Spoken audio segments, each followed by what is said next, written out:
मुश्किलों का लगातार सामना कर रहे तुषार गोयल ने आज प्रेस वार्ता कर पत्रकारों को अपनी पीड़ा से रूबरू कराया है। जी हां, आपको बता दें कि तुषार गोयल एक बिजनेसमैन हैं जो भगवानपुर में अपना व्यापार करते हैं, जिन्होंने कुछ समय पूर्व किसी व्यक्ति से अपने बीमार पिता के लिए कुछ पैसे उधार लिए थे, जिसको लेकर संबंधित व्यक्ति ने बतौर गारंटी पर तुषार गोयल से ब्लैंक चेक लिया था, जिस पर व्यक्ति ने बड़ी रकम भरकर बैंक में चेक लगाया था, जिस संबंध में तुषार गोयल पर बतौर चेक बाउंस का मुकदमा चल रहा है।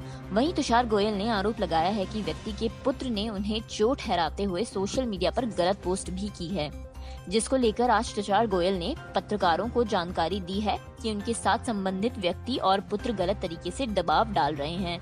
उन्होंने यह भी बताया कि मुकदमा कोर्ट में चल रहा है और तुषार गोयल ने प्रशासन से गुहार लगाई है कि उनको न्याय मिले।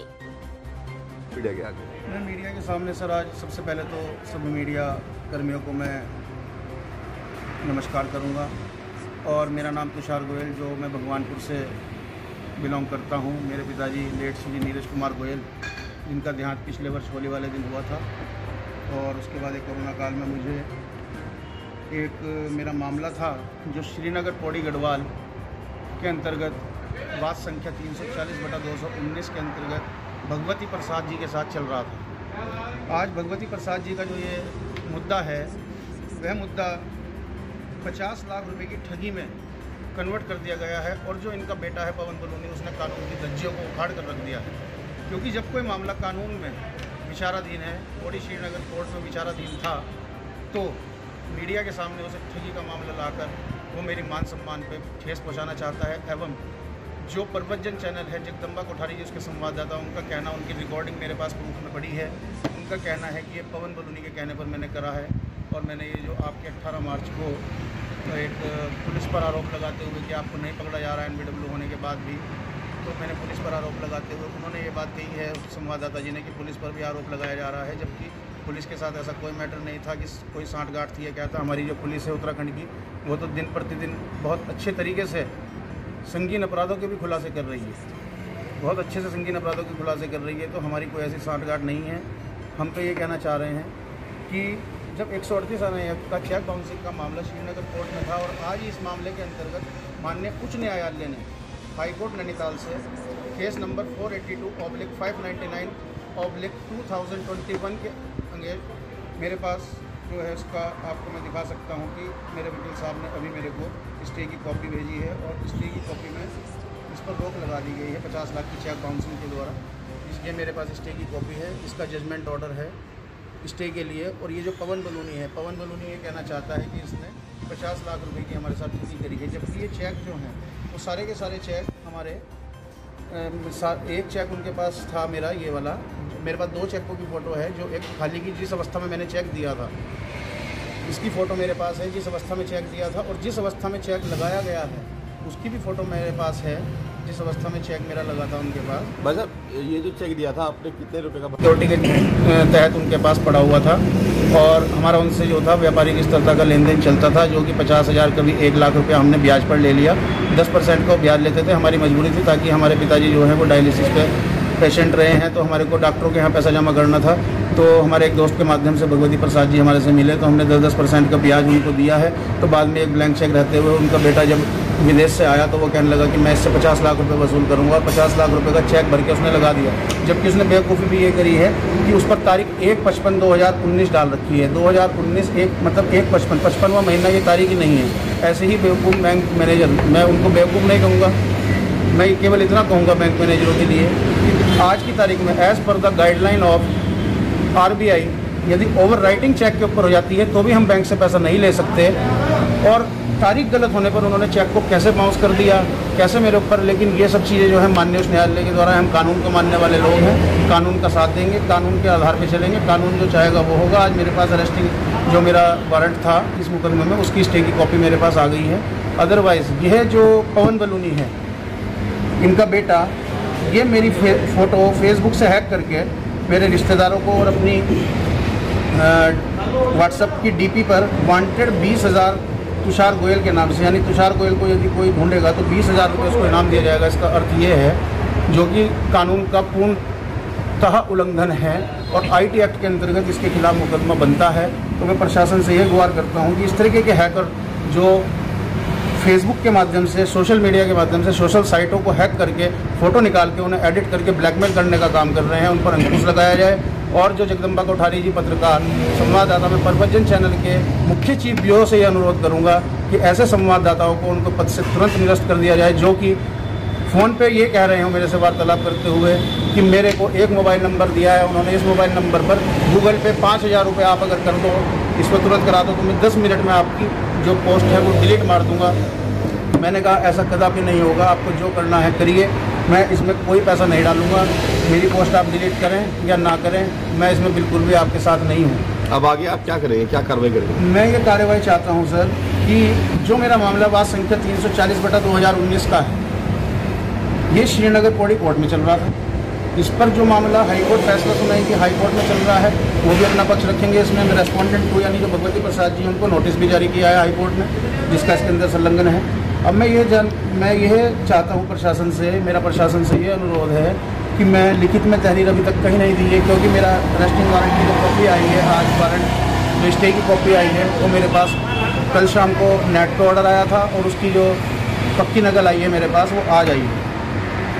इसके बाद मैं जो है प्रशासन में अपने जिला हरिद्वार के एसएसपी महोदय जी को, जिला पौड़ी के एसएसपी महोदय जी को, जहाँ से वो बिलोंग करता है, और माननीय डीजीपी साहब के यहाँ और माननीय मुख्यमंत्री जी साहब के यहाँ 4 जगह एप्लीकेशन होली के त्यौहार के बाद दूंगा। और पत्रकार के खिलाफ जो कि मेरे पे मानहानि हुई है, इस मानहानि के खिलाफ उसके जाऊँगा, जिसके सारे प्रूफ हैं, मुझे न्याय देने की कृपा करें। मेरा प्रशासन से हाथ जोड़ के रिक्वेस्ट है कि जो लेन देन का मैटर है, लेन देन व्यापारी का एक मुख्य तथ्य है, अगर लेन देन नहीं होगा तो वो व्यापारी क्या कहलाएगा। मेरा व्यापार करने का काम है, मैं व्यापारी आदमी हूँ, व्यापार से ही खानदान मेरा बिलोंग करता है। कोई अगर 2 रुपये की देनदारी मेरे सिर पर बीमारी के कारण हुई है तो उसको मैंने झेलना है। इसमें ऐसा नहीं है कि 20,000 रुपये वांटेड लिखकर कोई मेरी फ़ोटो अवैध रूप से फेसबुक पर डाले या मेरा मिसयूज़ करे। इसके खिलाफ सख्त से सख्त कार्रवाई करके IT एक्ट के अंतर्गत मुझे मुकदमा दर्ज कराना है, जिसमें मैं प्रशासन से अनुरोध करूंगा कि वो मेरा साथ दें। और एक बात ये भी सामने आई थी कि सेला कोई देहरादून के अंतर्गत किसी उद्योगपति का उसके पास फ़ोन गया कि मेरे भी 12 से 14 लाख रुपये तुषार गोयल ने देने हैं और मैं तेरे साथ हूँ।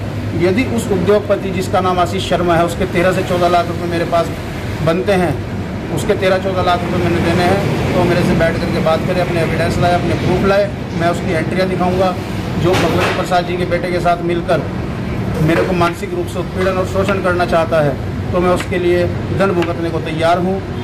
जिसका मामला कोर्ट के अंदर चल रहा है, वो कोर्ट की अवहेलना मानी जाएगी यदि वो मेरे खिलाफ कोई और एक्शन ले रहा है, क्योंकि मेरी उसके पिताजी के साथ जो डीलिंग है वो 340/219 वाद संख्या के अंतर्गत है और 50 लाख का ही मामला। वो कभी तो कहता है कि मेरे से रेलवे के नाम पर ठगी कर ली। 3 जनों के नाम उसने मीडिया में दिए हैं, जो कि विजय बलूनी, जितेंद्र और नवीन भट्ट, इस तरीके से 3 नाम दे रहा है, जो कि ये 3 नाम हैं, ये 3 के 3 शख्स, एक तो भगवती प्रसाद जी का बड़ा बेटा। और ये सब कब बौखलाया? वह तब बौखलाया इस बात के लिए जब हाईकोर्ट से स्टे आया, तो उसको पता लगा कि इसमें NBW के बाद ये मामला हाईकोर्ट चला गया है। अब तुषार को फंसाने के लिए, तुषार गोयल को फंसाने के लिए कुछ ऐसा किया जाए कि जिससे इस पर नौकरी के नाम पर ठगी में मुकदमा दर्ज कराया जाए।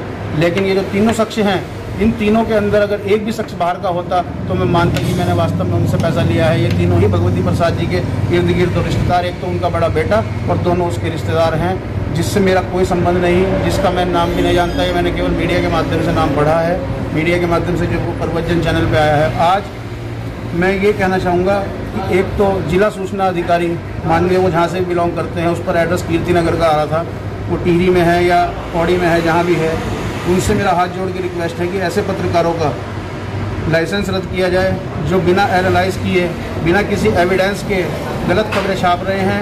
उन पर मानहानि का मुकदमा दर्ज होना चाहिए। प्रशासन से मैं गुहार करता हूँ। मैं जगदम्बा कोठारी जी के खिलाफ उनकी रिकॉर्डिंग मेरे पास सारी है। मैंने ये कहा कि आपने क्यों किया, तो उसका कहना ये था कि आप भगवती जी के पैसे दे दीजिए, भगवती जी के 50 लाख रुपए में से आप अगर कुछ भी देंगे तो मैं डिलीट कर दूंगा। यानी कि एक पत्रकार मेरे ऊपर दबाव बना रहा है कि आप उनके पैसे दीजिए, जबकि मामला जो है वो उच्च न्यायालय में है। मामला वो श्रीनगर पौड़ी न्यायिक मजिस्ट्रेट के यहाँ विचाराधीन है। उसके बाद भी पत्रकार मेरे ऊपर दबाव बना रहा है कि भाई उसके पैसे दे दो तो आपकी पोस्ट में डिलीट मार दूंगा। मुझे साफ तौर पर ब्लैकमेल किया जा रहा है। साहब, मैं क्या करूं? यदि इस तरीके से मानसिक रूप से मेरा शोषण होगा या मानसिक रूप से मेरा उत्पीड़न होगा तो मैं बाजार में काम करने के लायक नहीं रहूँगा। जो मेरे सिर पे मान लो मेरे पिताजी के ऊपर जो पैसा लगा था मेरे पिताजी के मरने में, वो 2 साल डायलिसिस पर रहे हैं। 2 साल में मेरा काफ़ी पैसा उनके ऊपर लगा है। बाज़ार से मैंने कर्ज उठा करके उनके ऊपर पैसा लगाया है। यदि मैं आज मेहनत नहीं करूँगा, यदि मैं आज अपना सब संयम खो करके बैठ जाऊंगा, यदि मैं, और उनका कहना यह है कि इसकी लोकेशन हरियाणा पंजाब की मिलती है। मैं हरियाणा पंजाब अगर जाता हूं तो अपने कार्य के लिए जाता हूं, ना कि मैं वहां पर परमानेंट रेजिडेंस बना लिया है। मेरा परमानेंट रेजिडेंस भगवानपुर था, भगवानपुर है, भगवानपुर ही रहेगा। आज मैं देहरादून के अंदर भी अगर रहा हूँ तो देहरादून में भी व्यापार के लिए गया हूँ। लोग इंसान सब छोड़ करके नौकरी के लिए बाहर विदेश भी जाते हैं। अरे तू तो नौकरी के लिए दुबई चला गया और मैं अगर काम करने के लिए हरियाणा चला गया तो तूने मेरी लोकेशन को हरियाणा जाकर आरोपी फरार का मुद्दा मेरे लिए उठा दिया, जबकि माननीय न्यायालय ने ऐसा कुछ भी इसमें आदेश नहीं करा कि इसको पीओ घोषित करा जाए, इसको वांटेड की नगरी में गिना जाए। इतना जरूर था कि मेरे खिलाफ एनबीडब्ल्यू था। मेरे को जिस टाइम कोरोना काल के बाद एनबीडब्ल्यू का पता लगा तो मैंने हाई कोर्ट जाने की कई बार सोची है। अब हाई कोर्ट जाने के लिए जो था मेरे पास बीच में थोड़ा सा माताजी की तबीयत ख़राब थी, मैं नहीं जा सका। अब मैं अपने वकील के माध्यम से हाई कोर्ट में पिटीशन रिट किया था। पिटीशन रिट 24 मार्च को हुआ। पिटीशन रिट के बाद जो मेरे पास उसकी स्टे की कॉपी आई है, बात संख्या में ये C482-599/2021 के अंतर्गत आप नेट पे कोई भी चेक कर सकता है, उसमें स्टे की कॉपी है। ये 50 लाख रुपए का मामला जो है, ये माननीय उच्च न्यायालय के अंतर्गत चल रहा है और माननीय उच्च न्यायालय ही जो इसमें करेगा वो फैसला हमारे को मान्य होगा। लेकिन मैं आग्रह करता हूँ बार बार प्रशासन से भी, मीडिया से भी, इस खबर को माननीय मुख्यमंत्री जी तक ऐसे पहुँचाएँ, क्योंकि ये जो सोशल साइट के हैकर हैं जो ब्लैकमेल करने का खो देते हैं, इन पर कानूनी शिकंजा कसा जाना चाहिए ताकि ये गरीब लोगों को ब्याज के नाम पर ठग के और उनका ब्लैकमेल जो करते हैं चेक बाउंस करा करके मोटी मोटी रकम भर के, यदि 50 लाख रुपए की एंट्री मेरे खाते में हो, 50 लाख रुपए ट्रांजैक्शन स्लिप मेरे पास आई हुई हो तो मैं 50 लाख रुपए का रेडी रहूँगा। लेकिन अगर मेरा कोई 2-4 लाख रुपए का संबंध था, उसके बाद मेरे पास भी ट्रांजैक्शन की उनके खाते में डालने के बाद स्लिप थी, तो उसके बेटे ने ये कहा है कि मैं मुकदमा दर्ज कराऊंगा। और इस बात संख्या का मुझे कोरोना काल के बाद पता लगा है कि ये मामला इस लेवल पे मेरे खिलाफ एनबीडब्ल्यू हो रखा था, क्योंकि मैं यहाँ पे पिताजी की बीमारी के कारण नहीं रह पाया था। उनको डायलिसिस पे कराने के लिए मैं बाहर था। आज मैं केवल हाथ जोड़ के ये रिक्वेस्ट करूँगा कि इस मुद्दे को जो है प्रशासन गंभीरता से ले, ताकि इस तरीके के जो सोशल साइट हैकर हैं, मैं पवन बलूनी को सोशल साइट का हैकर कहूँगा, क्योंकि उसने मेरे को 20,000 रुपये वांटेड लिख करके, जिसका फ़ोटो स्क्रीनशॉट मैंने लिया हुआ है, मैं मीडिया के सामने भी रखूँगा, उसने स्क्रीनशॉट निकाल करके मेरे को ये वांटेड 20,000 तुषार गोयल के नाम से अपनी फेसबुक डीपी परसों लगा रखी थी। 6 साइबर सेल वाले उसको निकाल करके चेक भी कर सकते हैं कि परसों उसके फ़ोन पर क्या डीपी थी, ये डीपी थी क्या, ये फ़ोटो अगर माननीय न्यायालय ने या किसी भी कोर्ट ने मेरे खिलाफ जारी कर रखी हो तो मेरे को मान्य है। मैं 20,000 रुपये के लिए, मतलब मेरे को ढूंढा जा रहा है कि वो 20,000 रुपये देगा पवन बलूनी, इस तरीके से मेरे को हैक कर रहा है, सारी जगह मेरे को बदनाम करा जा रहा है। और जगदम्बा कोठारी जो पत्रकार हैं वो उसका पूर्ण रूप से साथ दे रहे हैं। आज मैं प्रशासन से गुहार लगाता हूँ, IT एक्ट के अंतर्गत इसके खिलाफ मुकदमा दर्ज होना चाहिए, मानहानि का मुकदमा दर्ज होना चाहिए, और पत्रकार के खिलाफ भी मानहानि का मुकदमा दर्ज होना चाहिए।